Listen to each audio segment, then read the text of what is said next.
Hello, welcome back to Aetheral Space 3.17. There's so many chapters now, there's too many in fact. Yes. Oh, fuck, that was the other thing we were going to do. I forgot to count if it was at 50 I worked yet. out we're not at 50 yet. What are we at? There was 18 in the first arc, 19 in the second one, and 17 now. So where are we at? We actually might be 16 you said in the first arc? Or 18 and 19? 18 and 19, so we actually might be. 18, 19, that's 37. So, yeah, we were at like 53 on 3.16. So we've had the... We were well ahead. Yeah. How does it feel to write 50 chapters? Feels good. Feels like you're a big author boy. I feel like we've gotten into the meat of the stuff I want to write now. Like, that's we've awesome. introduced the characters and stuff, so now I can have like some fun stories. You're still doing something that's not a bad thing by all means, but just a personal thing I hate in books because I'm a very straightforward guy. I'm like the kind of guy that goes on the wiki to find out shit. You've named a lot of terms of things and not said what they are. Which is normally fine because I would just use my imagination, but you're always like, well, why don't you wait and see? Because I'm reading it with the author here, and it's driving me insane. But it's not a writing flaw by any means. It just personally drives me insane. I don't think that's going to change, being honest. I just realised I've had Control F Dragon open at the start of this fucking video, revealing that I've scammered through and slain him. Yeah, this is Tanhony's version of putting higher effort into the Aetheral Space videos. Just performing a little bit of dragon slaying before recording.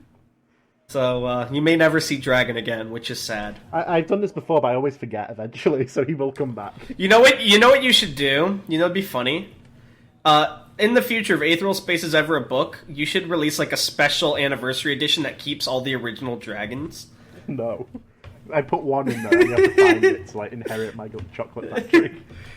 Yeah, the first person to find it, you can, like, send it into Tan. Yeah, and you get, like, a secret present. Alright. So last time, the fight continued with Musashi, Dragon, and Serena, and thanks to some backup from...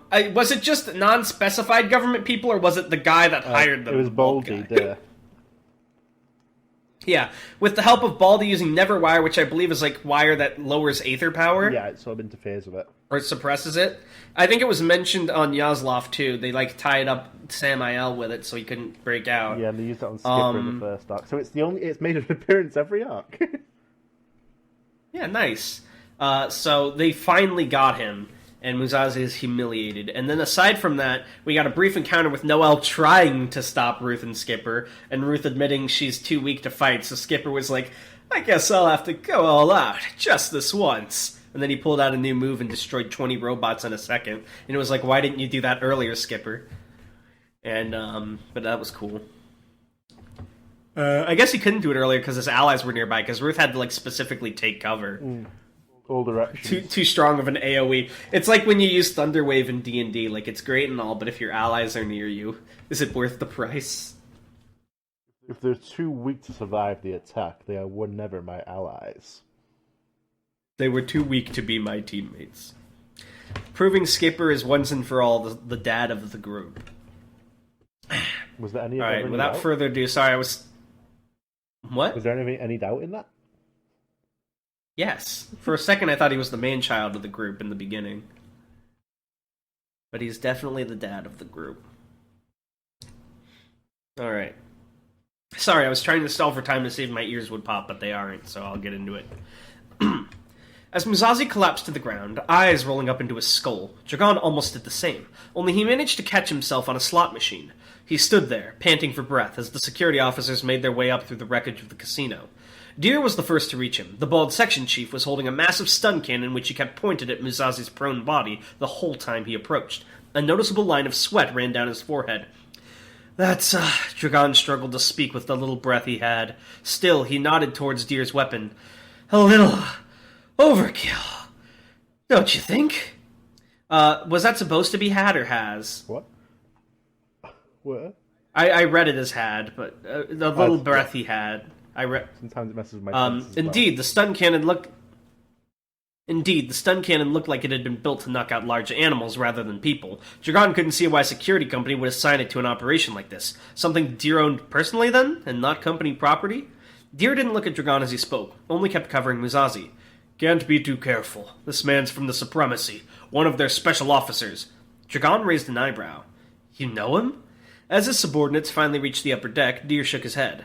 Not personally, but this man was flagged by surveillance when he appeared before you at the Nyan. A high-ranking member of a foreign government is a priority target here in the UAP, as I'm sure you understand. Oh god, is this going to escalate a war? Or is this going to be like, is this going to end up like Berserk, where they're going to torture Musashi and then he's going to sacrifice Marie and become fucking the last member of the God Hand? That made sense. Dragon nodded, pulling himself a little further up on the slot machine. He didn't want to appear too exhausted. He wasn't entirely sure he could trust Deer and his men, after all. A thought occurred, a sudden alarm piercing through his heart like a stake.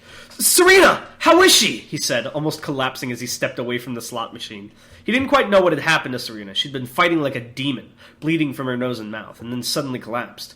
If security hadn't arrived when they did, that would have spelled the end of both Serena and Dragon. Deer looked perplexed. "Serena?" he said, the name clearly unfamiliar in his mouth. Shit! Apparently Deer didn't know about that. Had Skipper actually told him anything when they were planning this thing? Still, he didn't exactly have the energy to lie. He'd do the next best thing. Dodge the question. "Del said, I mean," he said, wiping the sweat from his forehead with a hand. Are they okay?" Deer nodded, stepping right back into that rigid business-like demeanor, and put a finger to his earpiece. "Gleason," he said, clearly talking to one of his colleagues down below. "What's Del said's status?" The face of the section chief shifted, just slightly, and from that Dragon could see he wasn't receiving good news. "I see," he said, none of that reflected in his voice. "Arrange transport to Anasaet right now. Exercise subtlety. I don't want too much of this in the press." Dragon looked around the room, the wrecked slot machines, the floor covered with splinters that were once Patoli tables, the chips and handbags that had been discarded by the fleeing public. "That sounds difficult," he said, droll. This is a pretty newsworthy thing, I'd say." Deer moved his hand from his ear and sighed, rubbing the bridge of his nose. "Yes, it is," he said, a sliver of the stress he must be feeling leaking into his voice. "But we'll think of something. Your friend, however." Dragon gulped. Deer's tone wasn't promising. "How bad?" he asked, mouth dry. Deer went down on one knee as he secured the unconscious Musashi with shackles on his arms and legs, Neverwire no doubt running within them. "Significant internal bleeding," he said, clicking the manacles shut, "as well as the impact from your vertical trip through the city. The doctors at Anasaet should be able to get them stable, but even if it goes well, they'll be out of commission for a good while."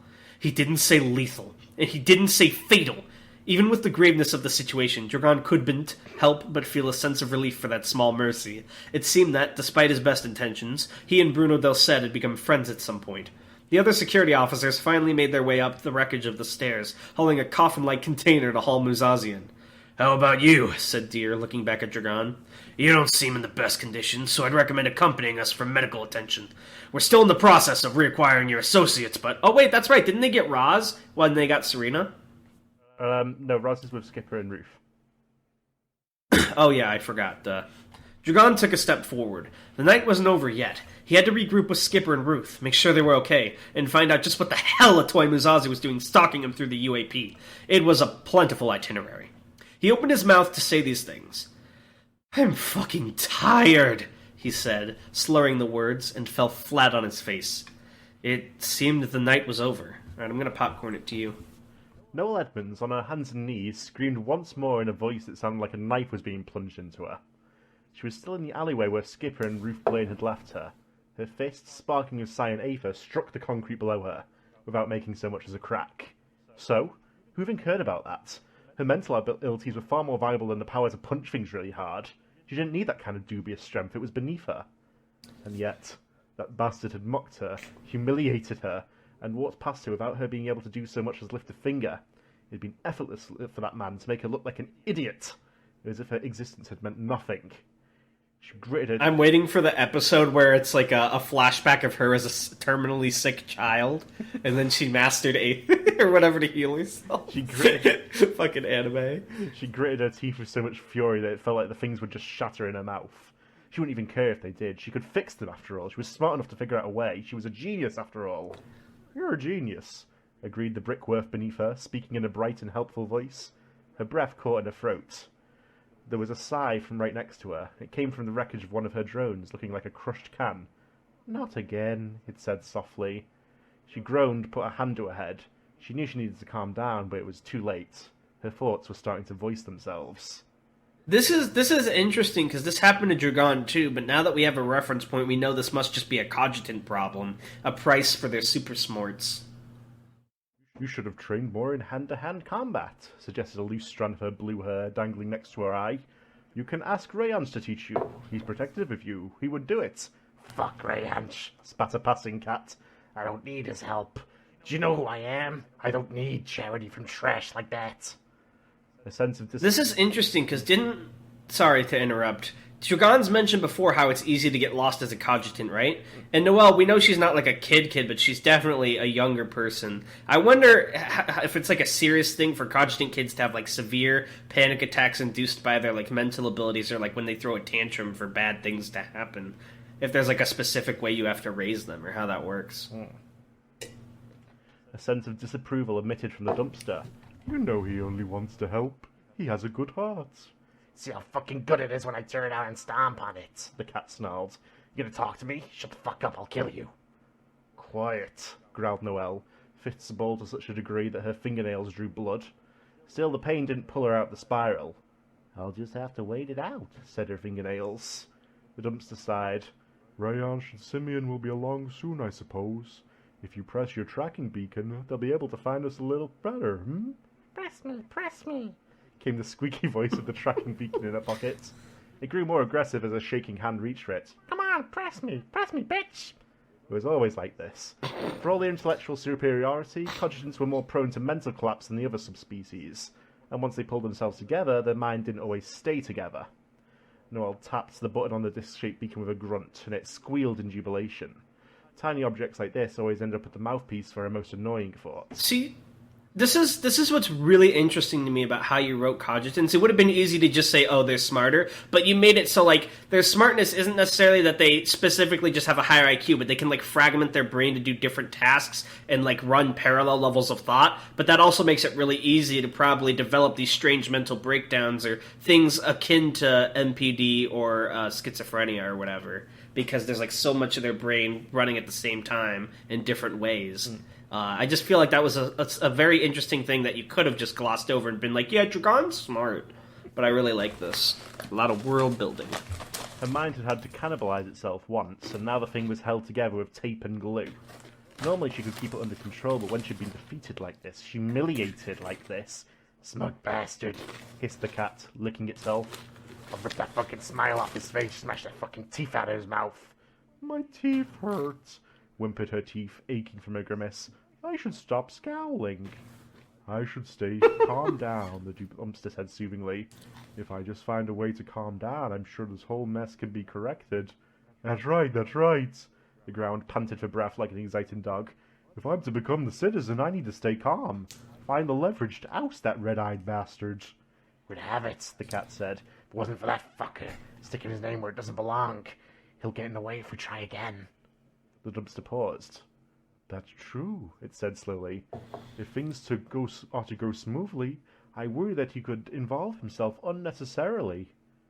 Won't be able to stay calm with him around, the ground said slowly. Need peace of mind if I'm to do this. Can't have him running around. I already know what I need to do, roared the cat, settling down for a nap. Find the bastard, find his friends, and teach him a lesson. Teach him a lesson, agreed the dumpster. Teach him a lesson, said the ground excitedly. Teach him a lesson, squeaked the tracking beacon. Teach him a lesson, mumbled the drone wreckage morosely. Her dangling hair's voice was full of confidence. Teach him a lesson. Noelle was stirred from her thoughts at the sound of an engine from above. She didn't even need to look up to identify it. She'd recognise the sound of Rayansh's car anywhere. He'd found her. Good, that was what was expected of him. A vicious, humorless grin crossed her face the moment before she rose to her feet. Teach him a lesson, she whispered. Popcorn. So that reminded me, I can't remember the name. I don't think it was a good movie, but there was a kid's movie forever ago about a kid who like got in an accident and they had to replace his brain with like the brain of a famous cartoonist, and he just like heard voices and saw like cartoon characters everywhere. Kind of reminded me a little bit of that. Very interesting visual. I would love to see this like animated or like you know what I mean, just in general, like in a movie. I feel like this would be a really cool scene. Right. I thought you guys were dead, said Ruth quietly, tears streaming down her face. I don't die so easily. That was what Dragon meant to say, but instead it came out as... This was due to the fact that Ruth was crushing him in her embrace. They'd all reunited in one of the myriad waiting rooms at the Aetheral Memorial Hospital, a quieter part of the hospital, presumably for patients whose presence wasn't for the public eye. They'd already taken Bruno and Serena in for emergency surgery, so now Dragon, Ruth, and Skipper were waiting here. "You're gonna actually kill him, Ruth," said Skipper from his chair. He was sitting on the thing backwards, like a monster. What?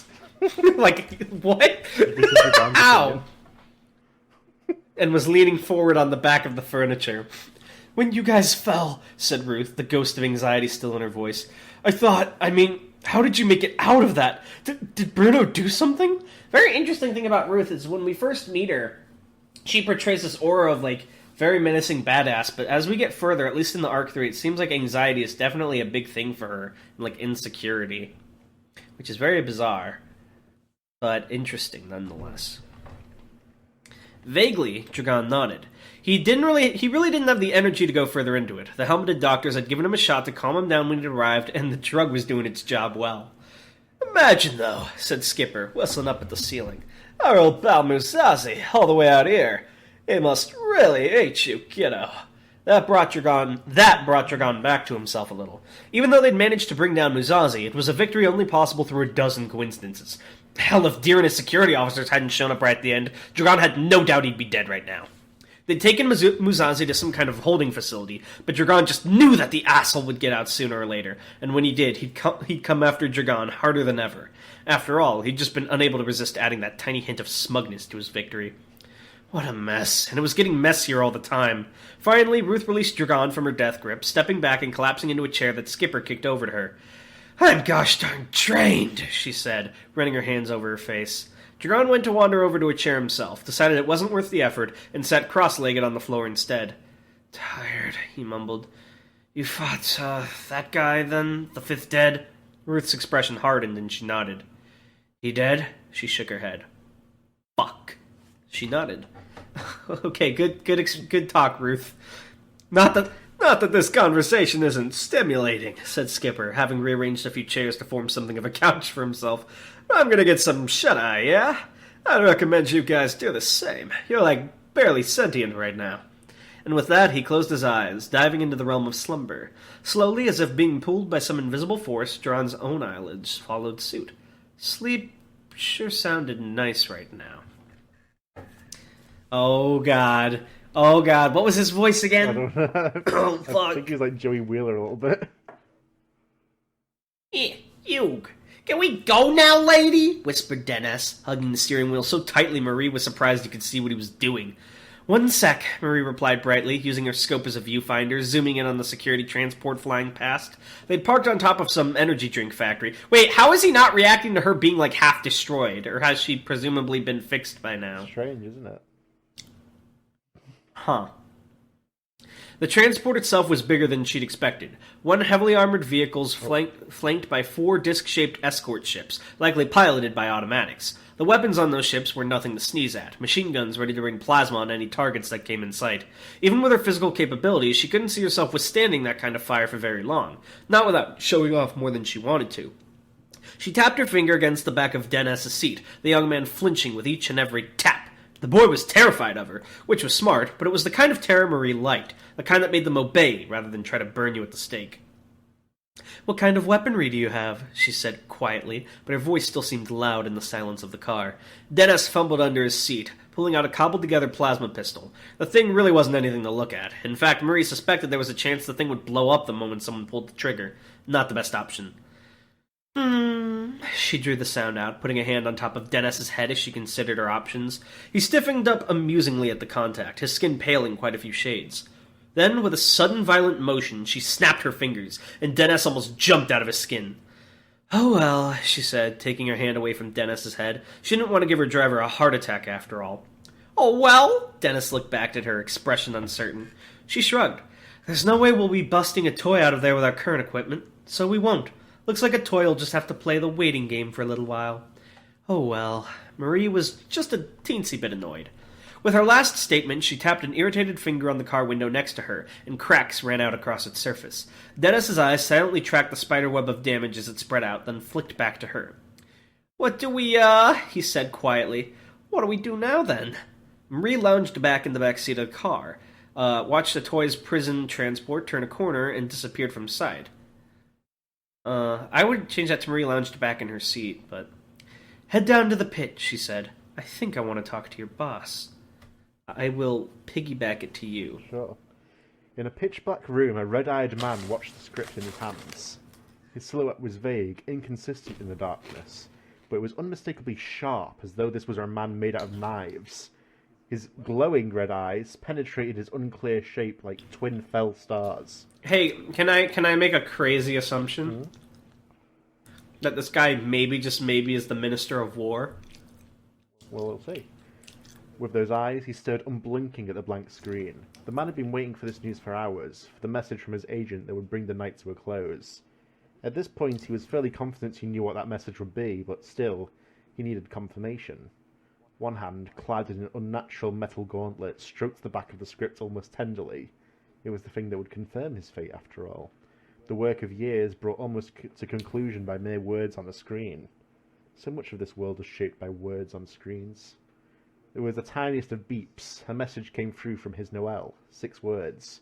Mission has failed. Security has Roz. The citizen smiled. Victory. If they wanted security to have Roz, why did you send Noel and all them to begin with? Remember, Noel... Why wouldn't he have just let them grab Roz? We'll see.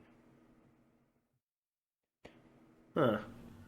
I'll just say that Bizarre. it has been sort of said indirectly before, but what Noel wants is not necessarily what the citizen wants here. Sorry, you cut out for me. What'd you So say? it's sort of been alluded to vaguely before, but what Noel wants in that encounter is not necessarily what the citizen told her to do. I see. I'm interested because I'm trying to rack my brain for characters with red eyes, but I'm bad at remembering descriptions of stuff.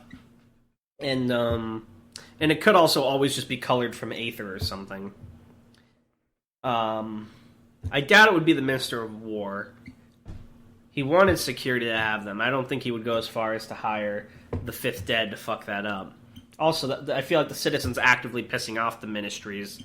So, it could be this... Oh, wait, I wasn't going to say that because I'm still fairly confident I'm right, but I can't confirm it. But I'll keep that to myself. So here's my question to you viewers. Who do you think the citizen is? And if it's a character not named, then I guess you can just say unnamed character. Dragon. Or make up a name for him. It's Dragon. You thought you could kick me out of this piece of work.